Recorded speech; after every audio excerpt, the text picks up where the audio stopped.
নজর রাখবো পরবর্তী সংবাদে। আমি নিজের জন্য শীষমহল বানাতে পারতাম, কিন্তু আমার লক্ষ্য ছিল গরিবদের জন্য বাড়ি ঘর তৈরি করা। এবং এই বিষয়টা নিয়ে কার্যত আজকে বাড়ি তৈরি করার জন্য কোটি কোটি টাকা খরচ করায় কেচ্রিকে খোঁচা প্রধানমন্ত্রীর। বিস্তারিত জানবো, আমাদের সঙ্গে রয়েছে প্রতিনিধি সুমন্ত ব্যানার্জি। সুমন্ত, কি রয়েছে?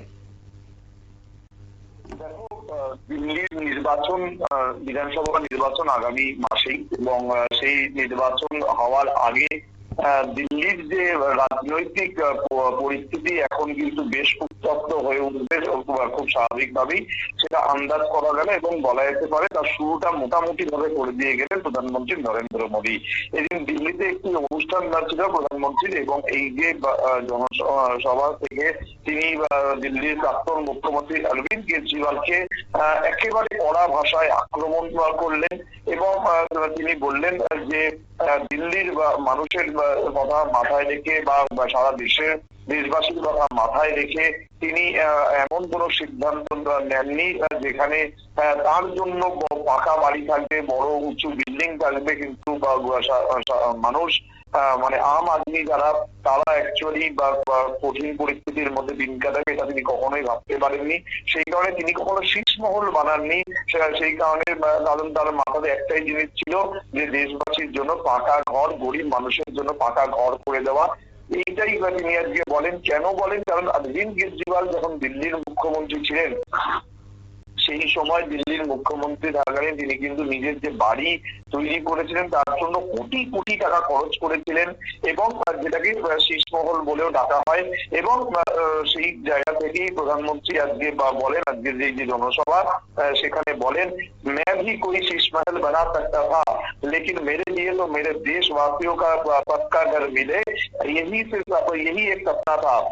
মানে এই যে শীষমহল তিনিও তৈরি করতে পারতেন, কিন্তু দেশবাসীর যে স্বপ্ন, গরিব মানুষের যে স্বপ্ন, সেই স্বপ্নকে পূরণ করার জন্যই তিনি যে কাজ করে যাচ্ছেন দিন রাত এক করে, সেটাই তিনি আজকে বোঝাতে চেয়েছেন।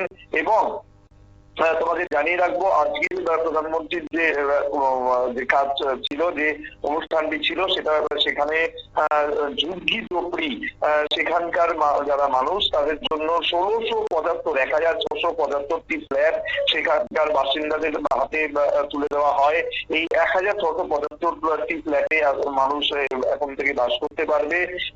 যদি এবং তোমাকে জানিয়ে রাখবো যে অশোক বিহার এলাকায় এই যে অনুষ্ঠানটি, এই যে ফ্ল্যাটগুলো তৈরি করা হয়েছে, সেখানে এই দাবি তুলে দেওয়ার অনুষ্ঠানে প্রধানমন্ত্রী উপস্থিত ছিলেন, এবং সেখান থেকেই কিন্তু তিনি আক্রমণ করেন দিল্লির প্রাক্তন মুখ্যমন্ত্রীকে।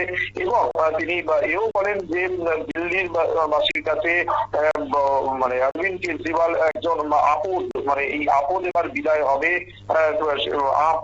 মাফ করবে, অরবিন্দ কেজরিওয়ালকে নয়, আপকে, মানে আম আদমি পার্টি রাজ্যের অরবিন্দ কেজরিওয়ালের যে দল, সেই আপকে বা আপদ বলে মন্তব্য করেন প্রধানমন্ত্রী নরেন্দ্র মোদী। এবং সেখান থেকে তিনি বলেন যে দিল্লির যারা ভোটাররা রয়েছেন তারা এটা ঠিক করে ফেলেছেন যে সামনের যে বিধানসভা নির্বাচন রয়েছে, সেই দিল্লি বিধানসভা নির্বাচন থেকেই আপের মতন একটা আপদ দলকে তারা এবার থেকে সরিয়ে দেবে, এবং সেখানে একটা নতুন সরকার গঠন হবে। মানে সেখানে একদম কোটাঙ্কোট তিনি বলেন যে আপকা কো नहीं सहेंगे, बात बदल के रहेंगे।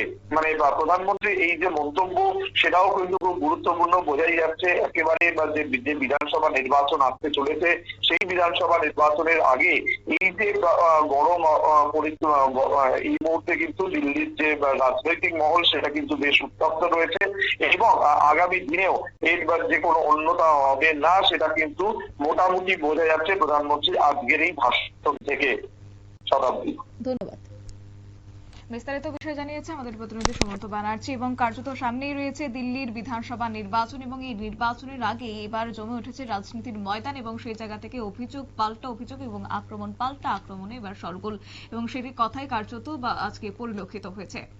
সংবাদ আপাতত এই পর্যন্তই। পরবর্তী আপডেটের জন্য চোখ রাখুন শুধুমাত্র নিউজ ভ্যানগার্ডের পর্দায়। নমস্কার।